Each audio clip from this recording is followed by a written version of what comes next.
ओम कृष्णाय वासुदेवाय हरे परमात्मने प्रणतक्लेशनाशाय गोविंदाय नमो नमः। जय श्री कृष्णा मेरी सोल फैमिली। आध्यात्म आपके अपने चैनल पर मैं नंदा आप सबका बहुत बहुत स्वागत करती हूँ। श्रीमद् भागवत महापुराण का 7वां स्कंद चल रहा है। प्रहलाद जी नृसिंह भगवान को प्रसन्न करके दैत्यराज के सिंहासन पर आरूढ़ हो चुके हैं।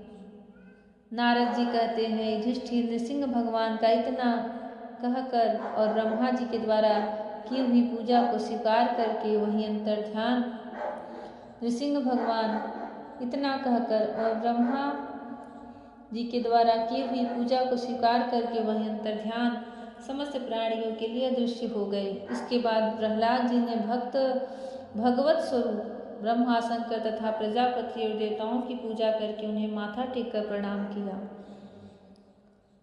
तब शुक्राचार्य आदि मुनियों के साथ ब्रह्मा जी ने प्रहलाद को समस्त दानों और दैत्यों का अधिपति बना दिया।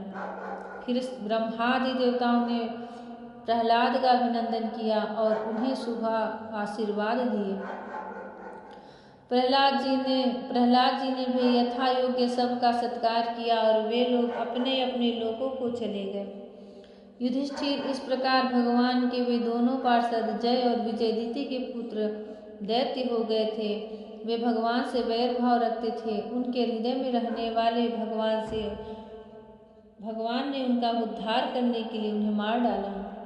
ऋषियों के श्राप के कारण उनकी मुक्ति नहीं हुई। वे फिर से कुंभकर्ण और रावण के रूप में राक्षस हुए। उस समय भगवान श्री राम के पराक्रम से उनका अंत हुआ। युद्ध में भगवान राम के बाणों से उनका कलेजा फट गया। वहीं पड़े पड़े पूर्व जन्म की भांति भगवान का स्मरण करते करते उन्होंने अपने शरीर छोड़े। वे ही अब इस युग में शिशुपाल और दंतवक्त्र के रूप में पैदा हुए थे। भगवान के प्रति वैर भाव होने के कारण तुम्हारे सामने ही वे उनमें समा गए। युधिष्ठिर श्री कृष्ण से शत्रुता रखने वाले सभी राजा अंत समय में श्री कृष्ण के स्मरण से तद्रूप होकर अपने पूर्वकृत पापों से सदा के लिए मुक्त हो गए।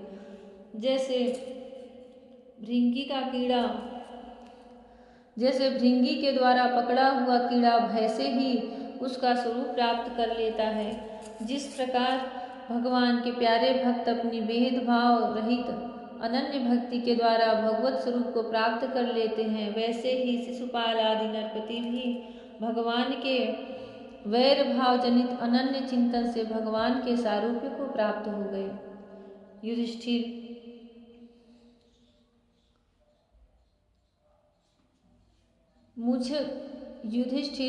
तुमने मुझसे पूछा था कि भगवान से द्वेष करने वाले शिशुपाल आदि को उनके सारूप्य की प्राप्ति कैसे हुई। उसका उत्तर मैंने तुम्हें दे दिया।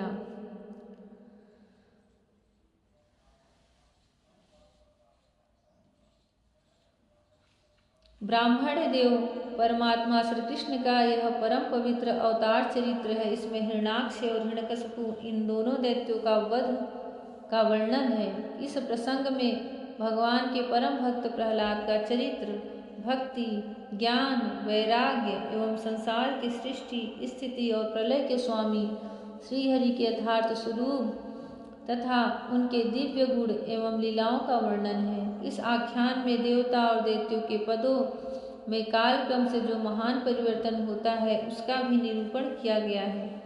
इसके द्वारा भगवान की प्राप्ति होती है। जिसके द्वारा भगवान की प्राप्ति होती है उस भागवत धर्म का भी वर्णन है। आध्यात्म के संबंध में सभी जानने योग्य बातें इसमें हैं।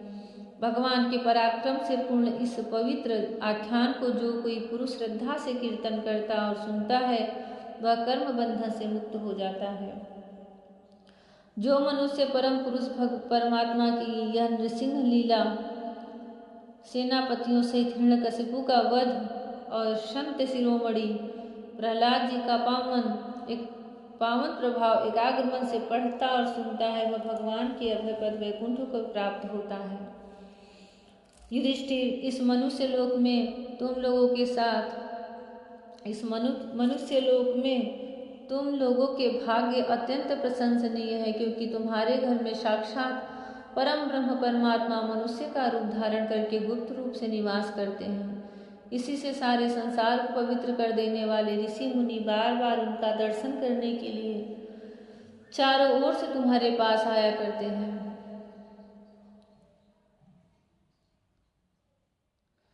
बड़े बड़े महापुरुष निरंतर जिनको ढूंढते रहते हैं, जो माया के लेस से रहित परम शांत परमानंदानुभव स्वरूप परम ब्रह्म परमात्मा है, वे ही तुम्हारे प्रिय हितैषी ममेरे भाई पूज्य आज्ञाकारी गुरु और स्वयं आत्मा श्री कृष्ण हैं।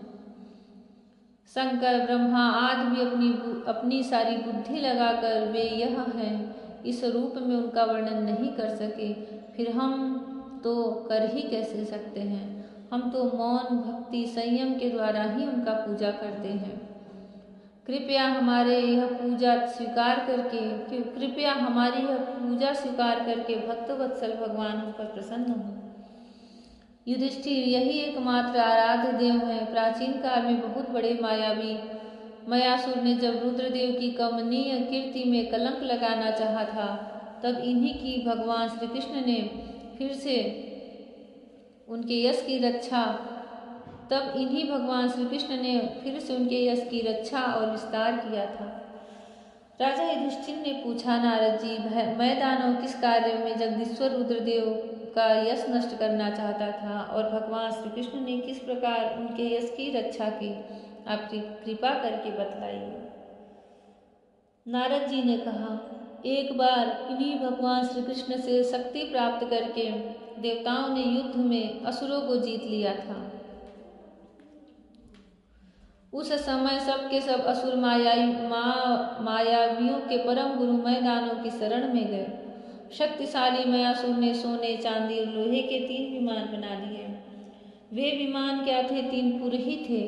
वे इतने विलक्षण थे कि उनका आना जाना जान नहीं पड़ता था।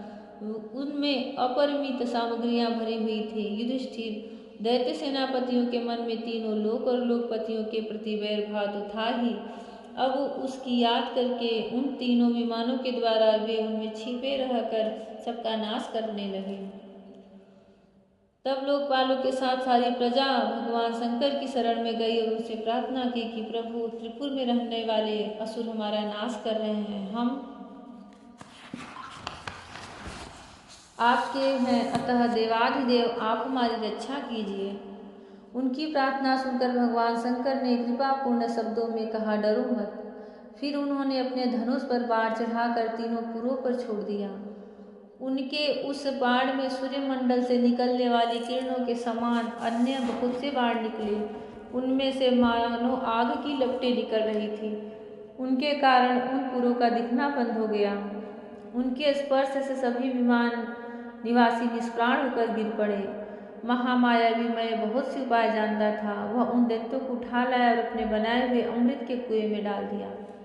उस सिद्ध अमृत का रस स्पर्श होते ही असुरों का शरीर अत्यंत तेजस्वी और वज्र के समान सुदृढ़ हो गया।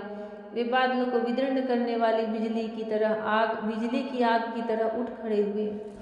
इन्हीं भगवान श्री कृष्ण ने जब देखा कि महादेव जी तो अपना संकल्प पूरा न होने के कारण उदास हो गए हैं, तब उन असुरों पर विजय प्राप्त करने के लिए इन्होंने एक युक्ति की। यही भगवान विष्णु उस समय गौ बन गए और ब्रह्मा जी बछड़ा बने। दोनों ही मध्याह्न के समय उन तीनों पुरों में गए और उस सिद्ध रस के कुएं का सारा अमृत पी गए। यद्यपि उसके रक्षक दैत्य इन दोनों को देख रहे थे, फिर भी भगवान की माया से वे इतने मोहित हो गए कि इन्हें रोक न सके। जब उपाय जानने वालों में श्रेष्ठ मयासुर को यह बात मालूम हुई, तब भगवान की इस लीला का स्मरण करके उसे कोई शोक न हुआ। शोक करने वाले अमृत रक्षकों से उसने कहा, भाई, देवता, असुर, मनुष्य अथवा और कोई भी प्राणी अपने पराये अथवा दोनों के लिए प्रारब्ध का भाई, देवता, असुर, मनुष्य अथवा और कोई भी प्राणी अपने पराये अथवा दोनों के लिए जो प्रारब्ध का विधान उसे मिटा नहीं सकता। जो होना था हो गया, शोक करके क्या करना है। इसके बाद भगवान श्री कृष्ण ने अपनी शक्तियों के द्वारा भगवान शंकर के युद्ध की सामग्री तैयार की। उन्होंने धर्म से रथ, ज्ञान से सारथी, वैराग्य से ध्वजा, ईश्वर से घोड़े, तपस्या से धनुष, विद्या से कवच, क्रिया से बाण और अपनी अन्यान्य शक्तियों से अन्यान्य वस्तुओं का निर्माण किया। सामग्रियों से सज धज कर भगवान शंकर रथ पर सवार हुए एवं धनुष बाण धारण किया। भगवान शंकर ने अभिजीत मुहूर्त में धनुष पर बाण चढ़ाया और उन तीनों दुर्भेद विमानों को भस्म कर दिया। युधिष्ठिर, उसी समय स्वर्ग में दुदुम्बियां बजने लगी, सैकड़ों विमानों की भीड़ लग गई। देवता, ऋषि, पितर और सिद्धेश्वर आनंद से जय जयकार करते हुए पुष्पों की वर्षा करने लगे। अप्सराएं नाचने और गाने लगी। युधिष्ठिर, इस प्रकार उन तीनों पुरों को जलाकर भगवान शंकर ने पुरारी की पदवी प्राप्त की और ब्रह्मादि को की स्तुति सुनते हुए अपने धाम को चले गए। आत्मस्वरूप जगत गुरु भगवान श्री कृष्ण इस प्रकार अपनी माया से जो मनुष्य की सी लीलाएं करते हैं, ऋषि लोग उन्हीं अनेकों लोग पावन लीलाओं का गान करते हैं। बताओ अब मैं तुम्हें और क्या सुनाऊं। जय श्री कृष्णा। भगवान हमारे मन को धीर और शांत रखें, हमारे मन में अनन्य निश्चल भक्ति दें, अपना वह माधुर्य प्रेम दें। जय श्री कृष्णा। हमारा मन चित्त सदैव भगवान श्री कृष्ण के चरणों में लगा रहे, निरंतर उन्हीं के नाम का गुणगान करता रहे। राधे राधे। जय श्री कृष्णा। हरि ओम।